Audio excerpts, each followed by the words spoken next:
Hoş geldiniz. Bugün yeni mayamızdan ekmek yapacağız. 4. gününde ekmeğimizi yapıyoruz mayamızın. Haşhaşlı büde yapıyorum bu sefer de mayamdan. Gerçekten çok güzel oluyor.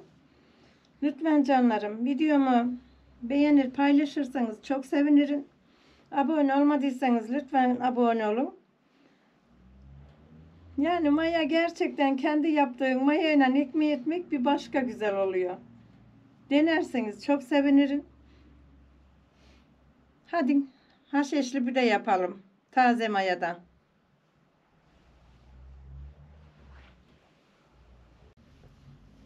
Hoş geldiniz. Bugün yoğurtla maya yapıyoruz. Bu 200 milimlik su bardağı, bir bardak yoğurt. Bunu kavanozumuza alalım. Yoğurtla maya yapıyoruz.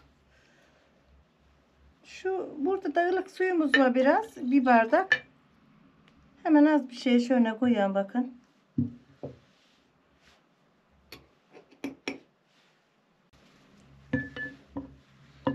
Hemen az da kaya tuzu. Çay kaşığıyla silme diye.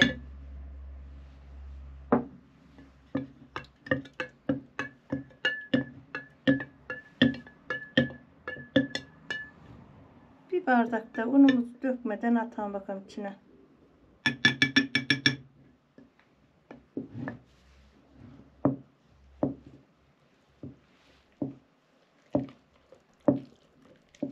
Karıştırıyoruz.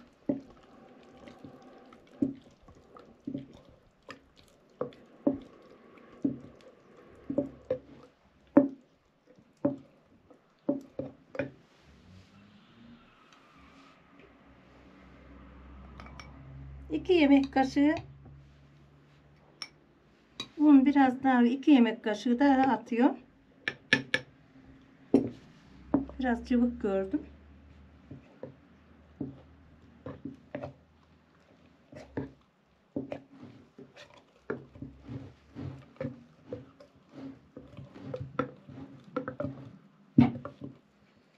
Şimdi iyi oldu mayamız. Böyle bu sertlikte iyi değil. Hamurumuzu bayağı bir güzel karıştırdım. Hamurumuz böyle. İnşallah çok güzel bir mayamız olacak. Bu şeylikte yeter kıvamı. Bunu şimdi gazlayalım. Bir çay bardağından hemen bir bardak kaldı tabanı da suyumuz, bu kadar döktüm. Bunu azıcık fazla döksen de azıcık eksik döksen de korkmayın. Çok cıvık oldum. Azıcık un atıverirsiniz, bir yemek kaşığı.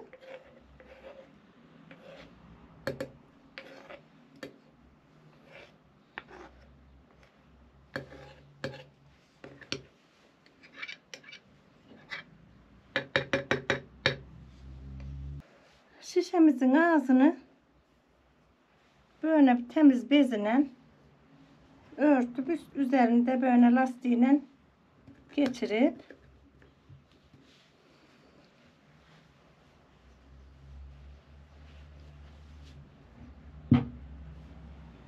mendilimizle böyle saracağız. Şimdi havalar ısındı. Evimizin neresine görsen mutfağın bir köşesinde gelir. Yani mayalanır. Yarın görüşürüz canlarım. Bakalım ne kadar güzel kabaracak mayamız. Hoş geldiniz. Bugün yoğurt mayamızın 2. günü. Açıyoruz. Mendilimizi bir çekelim şöyle.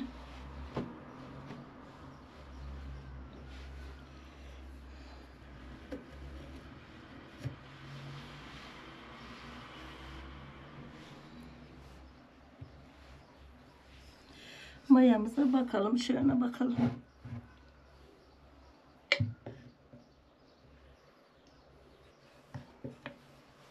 Mayamız güzel duruyor.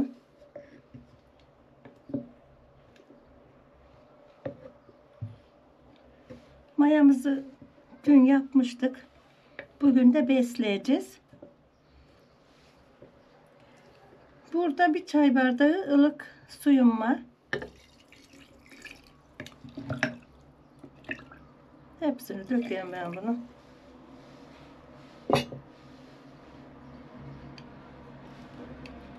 Unumuz tam buğday unu.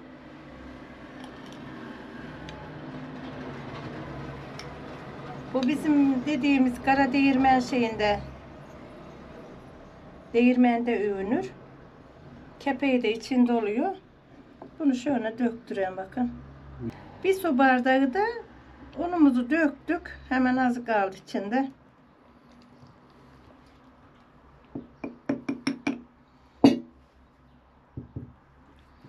Mayamızı karıştırıyoruz.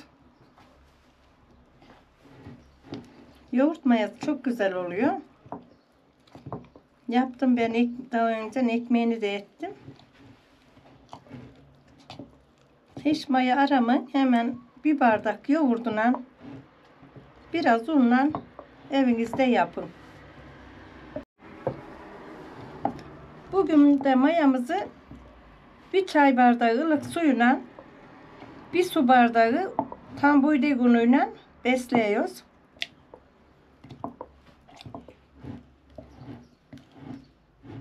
İkinci günü bugün. Hani bu kadar yine cıvıklık yeter. Biraz sonra azıcık şey ederiz. Bundan biraz daha sert ederiz. Yani katı ederiz. Yani bizim dilimizde öyle derdik.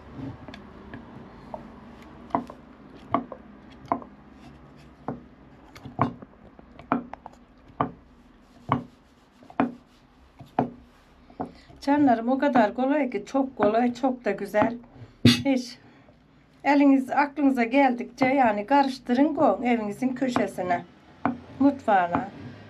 Mayanızı yapın. Çok güzel oluyor. Katkısız maya.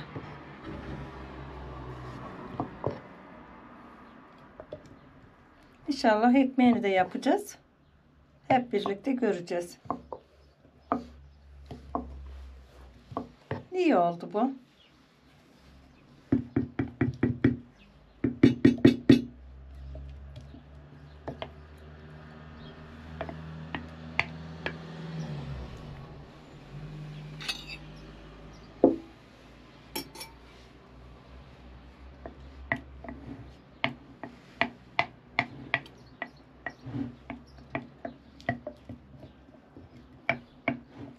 Üçüncü günde görüşürüz. Bugün ikinci günümüz. Bakalım bizim maya dolup taşacak mı?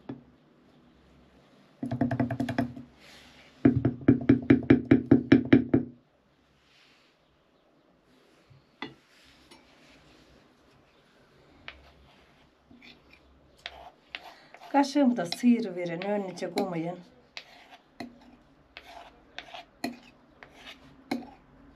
Mayamızı yine örtüyoruz.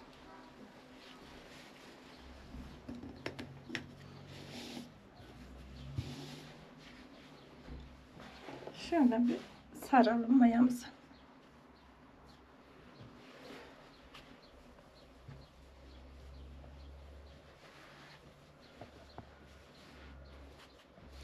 Sarıp koyuyoruz canlarım. Mayamızın ikinci günü bugün doldu, bitti. Mayamızın üçüncü günü açıyoruz mayamızı. Bakalım yoğurt mayamız nasıl olmuş.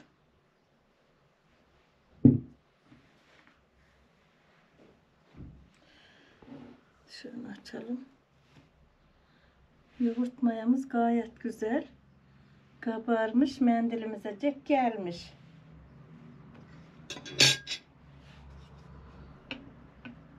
Şöyle elim alalım bir bakalım. Bayağı güzel görünüyor. Göz de olmuş. Ama çok acıkmış. Sadece buna su dökmeden un edelim.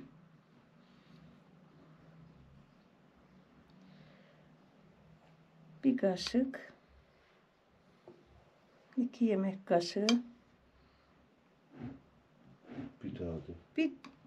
2 yemek kaşığı un attım. Bir tane daha atıyorum. 3 yemek kaşığı unla bir karıştıralım. Bayağı bir açıkmış. Yani cıvımış diyen. O yüzden suyumuzu hiç katmayalım. 3 kaşığıyla da doymayacak bizim maya. Buna biraz daha dökeriz. Un.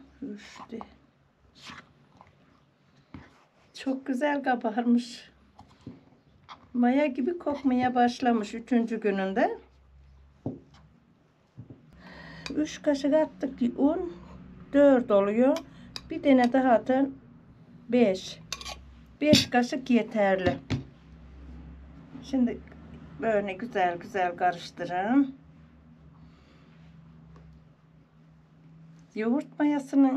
Yoğurdun mayasının da ekmeği çok güzel oluyor.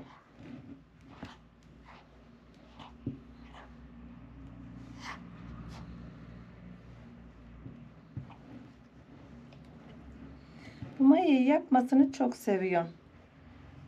Yani Allah'ın izniyle bir canlı üretiyor. Ondan ekmek yapıp yiyorsun. Daha önceden biz çocukken nineler yaparmış. Sonra ürete geliyorlardı. Katlıya katlıya. Çoğaltıp yapıyorlardı ekmeklerini. Bunu kendin yapıyorsun. Sadece yoğurduna biraz tuz, un, tamam. Tam buğday unuyla bunu hep üretiyorum bakalım. Hiç beyaz undan katmadım. Fabrika unundan. Gayet güzel oldu. Katılığı da böyle. Bugünlük de böyle yeter. 4. günümüzde bakalım ne olacak. Kavanozumuzdan çıkar bu sefer. Bir kabardığında ta yukarı gelmiş. Mendilimizi batırmış biraz. Bu daha güzel kabarı.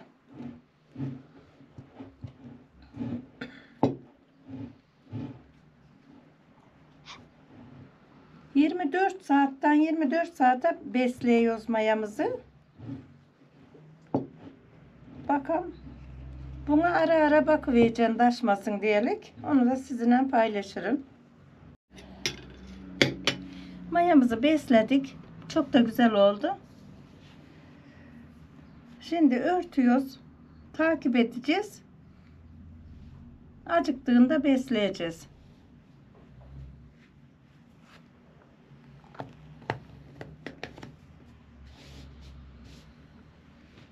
Yine mendilimize saralım.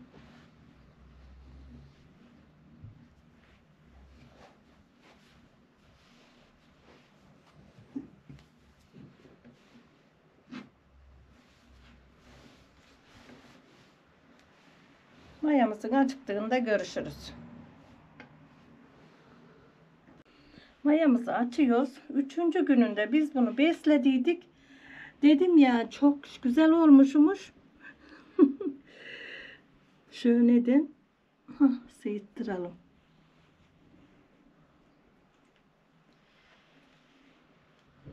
Mayamız taştı. Yani 3 saat olduk. 3. günün yani besledik 3 saat sonra böyle oldu. Mayamızı biraz daha büyük bir kavanoz alıyoruz. 3. günümüz 3 saat önce besledim ben bunu. Dedim taşabilir bu diyordum. Valla dediğim gibi de taşmış. Şimdi biraz daha büyük kavanoz alalım. Yarına bu ekmek yapılır. İnşallah.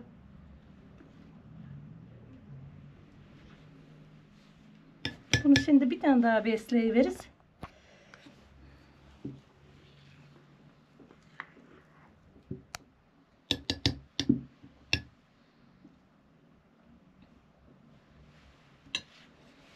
Bunun kutusunu bir iyice sıyıram Ali.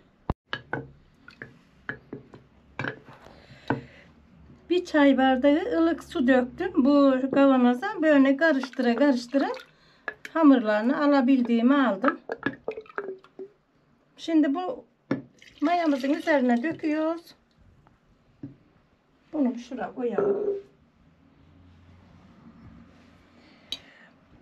Şimdi biz buraya bir tane daha besliyoruz. Üçüncü günü yanlış anlaşılmasın. Üçüncü gününün beslenmesinden 3 saat sonra taştı kutusundan. Büyük bir kavanoz aldık. 2 çay kaşığı. 2 yemek kaşığı. 3 yemek kaşığı un.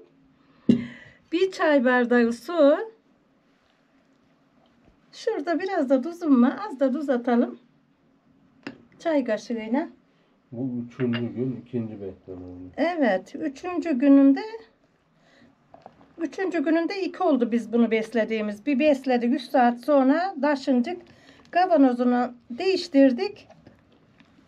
Bir tane daha besleyeyim dedik. Ondan sonra yarın Allah izin verirse ekmek yapmaya hazırdır bizim mayamız. Bir kaşık daha atın. 3 kaşık attıydım. 4 kaşık un.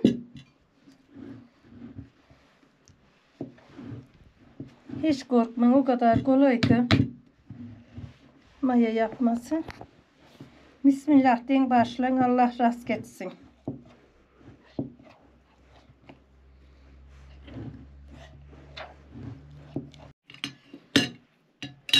Mayamızı karıştırdık.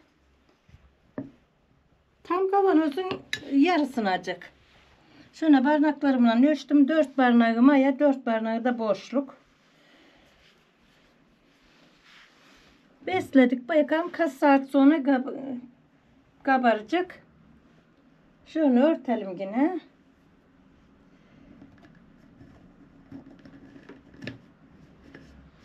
Böyle hava alsın. Güzelce kabarsın.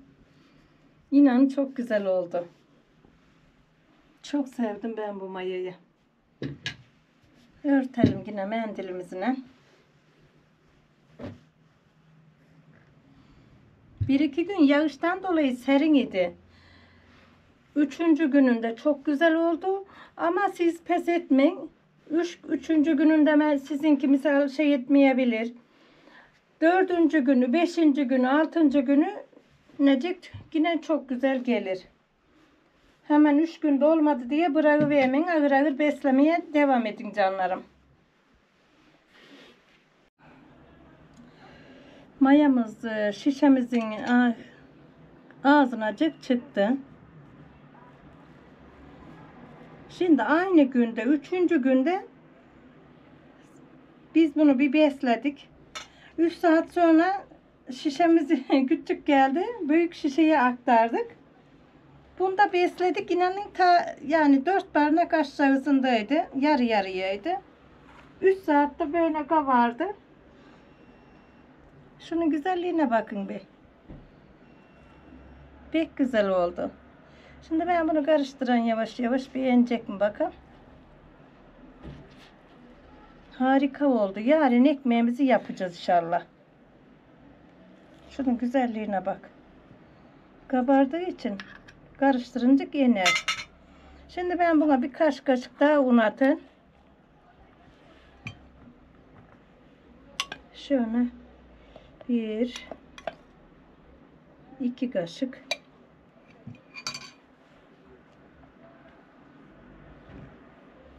Böyle karıştıralım.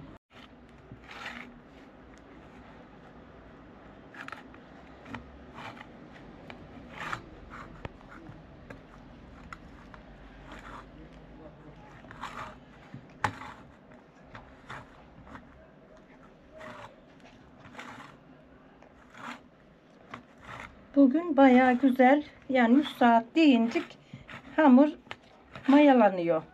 Çok güzel. 3. gününde 3. besleyişimiz. Sabah ettik. 3 saat sonra çok güzel kabardı, taştı. Bu da bir 3 saat sonra bir tane daha böyle oldu.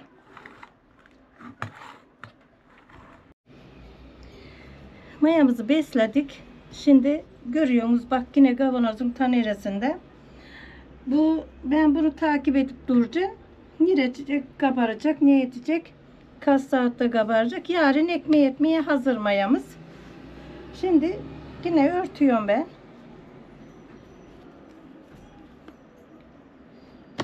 Lastiğimizi gir. Mendilimize yine örtelik. Şu kabı yine altına alın ki taşacak olursan şöyle örtelim. Yarın ekmeğe mayamız hazır. Yarın görüşürüz canlarım. Hoş geldiniz. Unla yoğurttan yaptığım mayanın ekmek yapma hazırlığına 2 tane böyle iri yumurta büyüklüğünde patates. Bunu böyle çekiyoruz.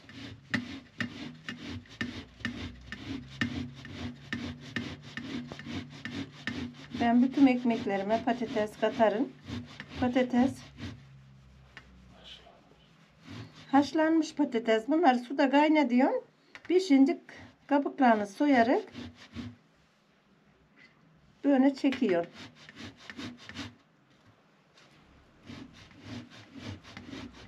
Hamuru bu taze tutuyor. Yumuşak oluyor. Bayatlayıvermiyor.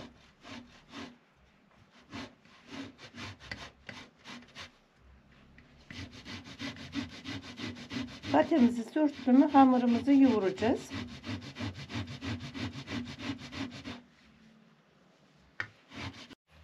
Mayamızı nasıl yaptığımızı hep beraber gördünüz. Mayamız da açtı, toparladım.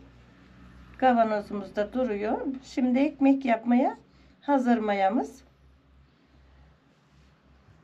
Bunu kıyıya çekerek unumuzu koyalım.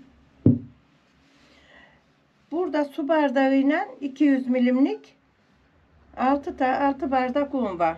Böyle unları şey ettim ayrı ayrı. Şimdi unumuzu böyle kenara çekiyoruz. Bir tatlı kaşığı tuzumuz var.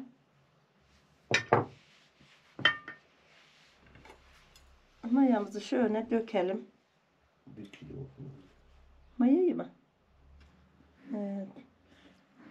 Bu 1 kilodan azıcık fazla kavanozu da kabardığı için doldu. Az daha dökün, içinde biraz kalsın. Onu da ben yine çoğaltarak başka ekmeklerde kullanacağım. Bu buna yeter. Mayamızı koyduk.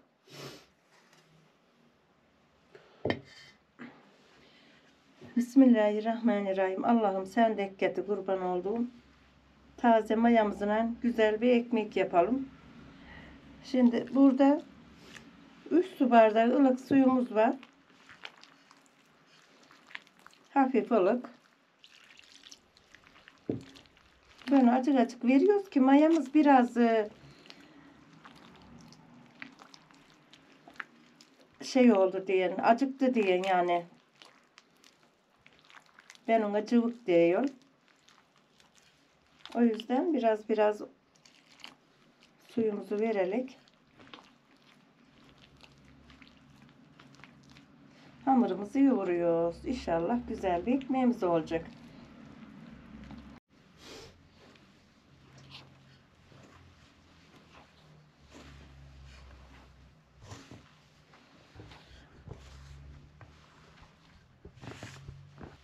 Mayamızı her şeyine gösterdim. İnşallah izleyince faydalı olmuşsundur.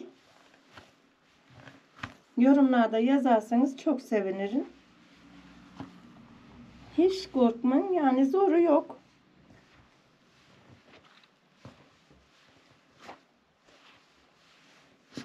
Bir bardak yoğurduna, bir bardak unla başlayın. Cıvık görürseniz 1-2 kaşık daha un atabilirsiniz. Öne besleye gidip güzel bir maya elde ediyoruz. Patemizin kalanını da dökelim.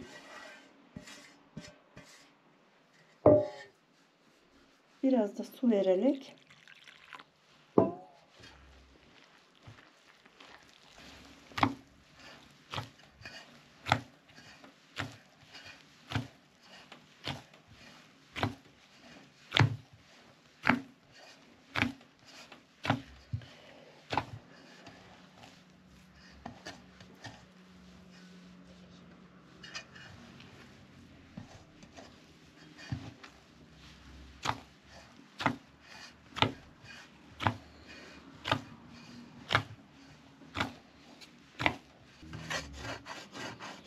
Canlarım, mayamızı besleye besleye gittik.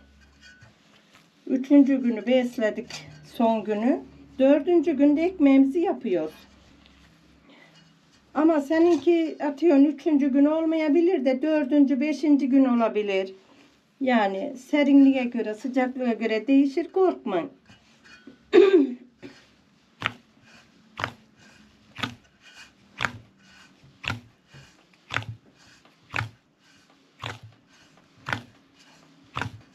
İki kaşık un atın, besleyin, geri örtün.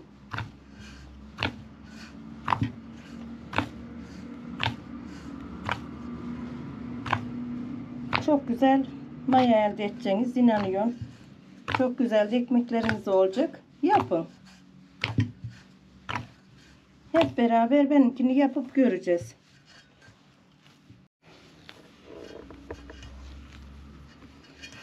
Hamurumuz oldu. Bir tane daha yumruklayan yeter.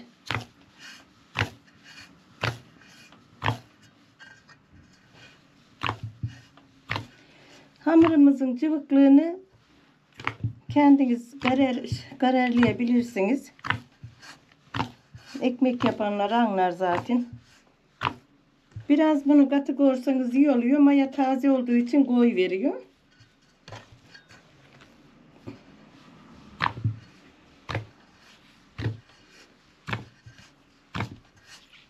Hamurumuz çok güzel oldu. Maşallah deyin. Nazarım değmesin.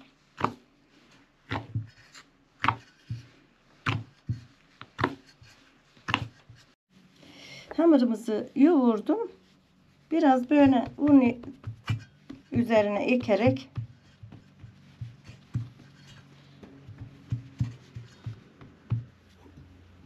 mendilimizi örtüyoruz.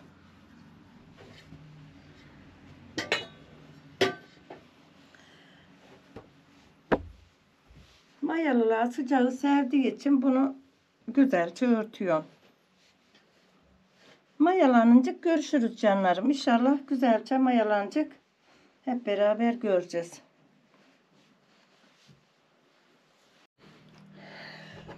Hamurumuzu atıyoruz canlarım. Mendilimi şuraya atalım bakayım. Canlarım 50 dakikada bizim hamurumuz bir bakın nasıl güzel oldu. Ay canlarım öyle de hızlı bir ürüyor ki anlatamam size. Şimdi bir de şunu göstereyim ben size. Bundan kalan hemen bir kaşık mayayla bunu da karıştırdım. Hamurumu yoğurduktan sonra bu bundan kalan maya. İnanın aynı kavanozun hemen şurasındaydı. 50 dakikada bu da aynı. Bunu örttüm hemen bunu karıştırdım. Büyük kavanozdan bunu alıverdim. Şunun güzelliğine bir bakar mısınız? Yani 50 dakikada doldurdu. Çok güzel oldu. Bunu yine örteyim ben şöyle. Bunu buzdolabımda saklayacağım. İnşallah yağışlar Nisan'ın biri bugün. Ay Mayıs'ın biri. Nisan diyorum tövbe. Mayıs'ın biri. Yağışlar var. Bugün bayağı sabahacak yağmur yağdı. Bahçedeki küçük fırında yapacaktım ama galiba yapamadım. Bunu mutfağımdaki fırında yapacağım. İnanın görüyorsunuz değil mi sonucu? Sonuç harika. Allah'ım sana şükürler olsun ya Rabbim. Çok güzel oldu. Örtümüzü alalım. Masamızda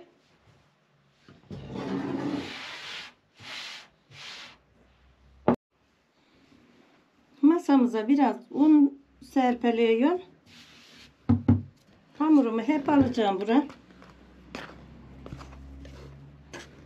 İnanın ben bir kahvaltı yapasıya, çayımı içesiye harika güzel geldi. Çok hızlı geldi.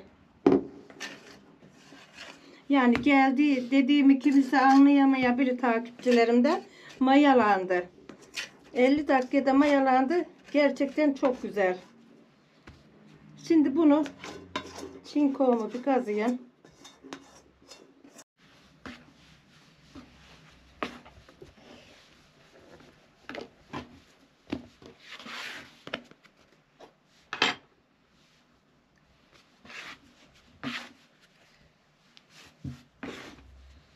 Şunu devirelim. Şuradan küçük küçük alalım.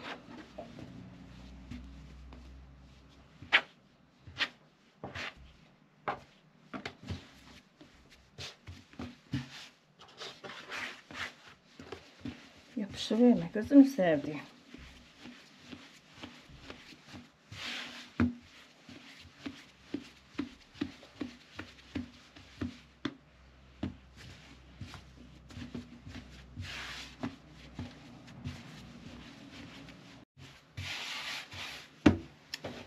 Küçük küçük 4 edeceydim ya vazgeçtim. 2 tane yap veriyorum.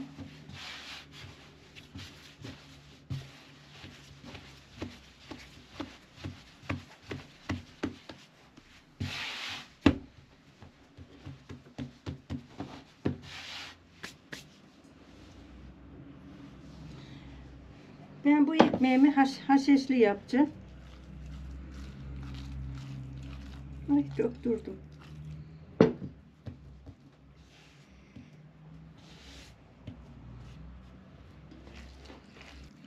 3 yemek kaşığı haşhaşına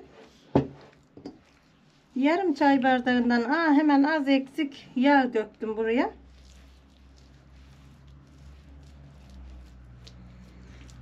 Bugün mayamızla ürettiğim mayayla haşhaşlı bir de yapacağım.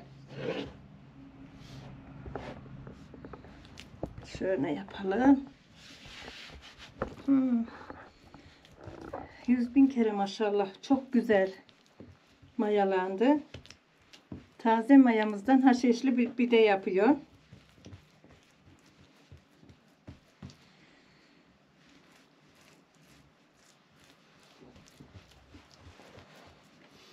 Haşhaşı sevmezseniz ak pide de yapabilirsiniz.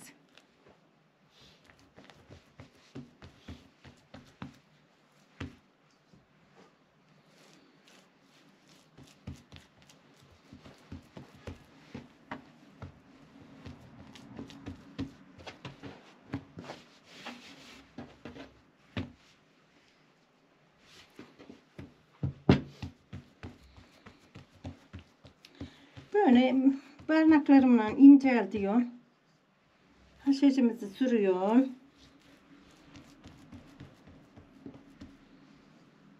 Bol haşhaşlı pidemiz de çok güzel olur. Ben bunu ekmeklerimi yaparken hep yapıyorum.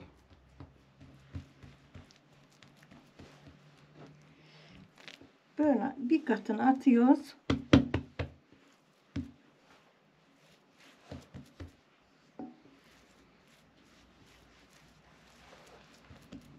Bir de burasını atalım. İnanın çok güzel oldu.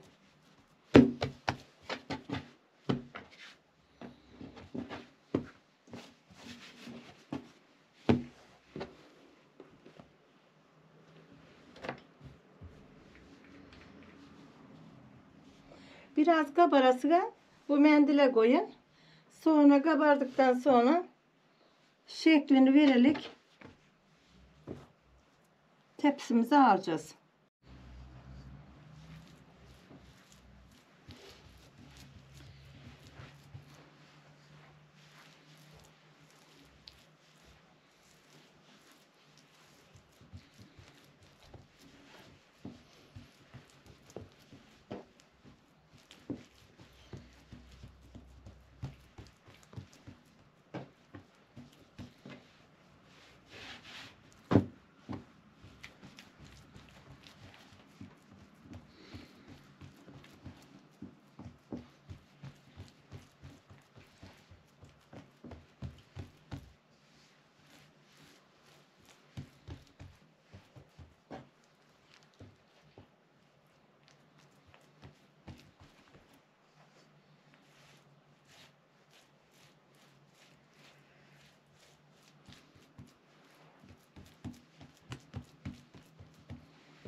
Şöyle çevirip bir daha haşişliyorum.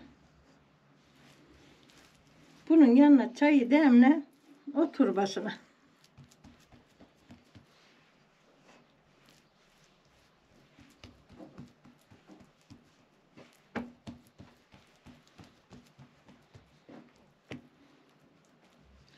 Çok kolay, böyle yapıyorum.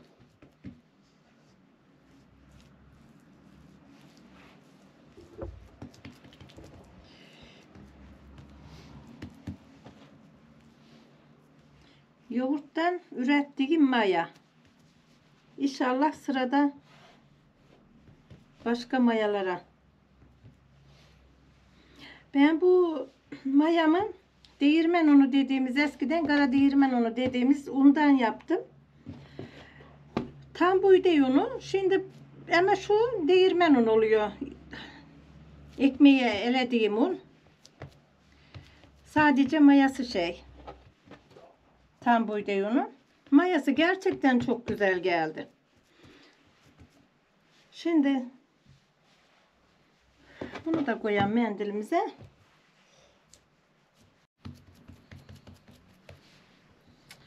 Yüzlerine haşişimizi sürüyoruz.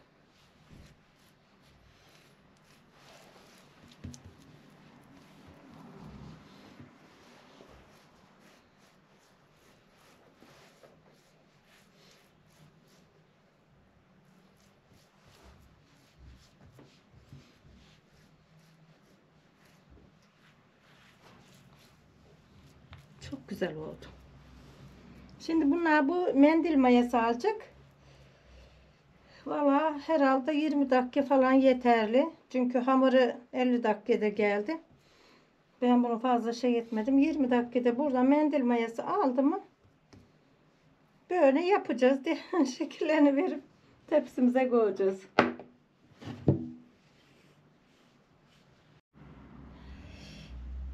Pidelerimizi ben böyle barnaklarımla böyle deliyorum. Kabarıp gitmesin diye. Haşişli pidemizi tepsimize alacağız.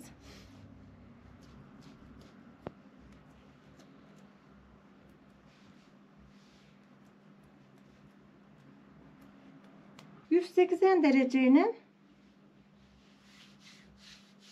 ...elime yapışmasın diye biraz uğra alıyorum. Böyle... ...tepsimize koyuyoruz.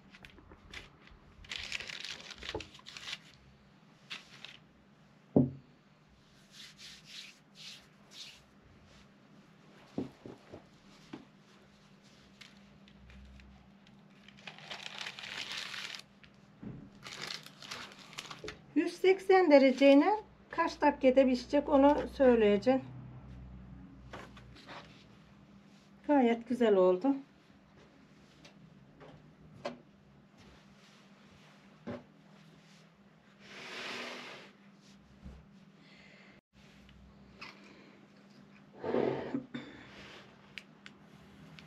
Hamurdan kalan mayamı da demin de söylediğim gibi kavanozuma iyice bir kaşık kaldıydı. Onu da böyle çoğalttım. Yani birkaç gün sonra ekmekte kullanacağım. Canlarım şuna bir bak bir yani. Elime de yapıştı. Çok güzel oldu. Kapanışı. Canlarım pişti ekmeğimiz. 180 dereceyle Güzel olmuş. 40 dakikada pişti. 180 dereceyle 40 dakikada pişti. Çok güzel oldu. Ay. Hemen az bir dinleniverdiler. Şöyle ben bir bölen kesilmez bu. Şöyle bölelim. Vallahi canlarım yeni mayamın ekmeği bir kokulayın. Allah mis gibi kokuyor. Kurban olduğum Allah'ım. Ay bu güzellik ne böyle? Hamur falan değil. Çok da güzel pişti. Haşkeşlerimiz. Size ben iyice gösterin. Vallahi haşkeşler bek yakar. Canlarım, videomu beğenir, paylaşırsanız çok sevinirim. Abone olmadıysanız lütfen canlarım abone olun. O güzel yorumlarınız için çok çok teşekkür ederim. Allah işinizi gücünüzü rast etsin. Allah'ım içi berbat yine kaynar. Ekmeğimiz böyle canlarım, lokum gibi. Gerçekten harika oldu. Allah'a emanet olun. Hoşça kalın.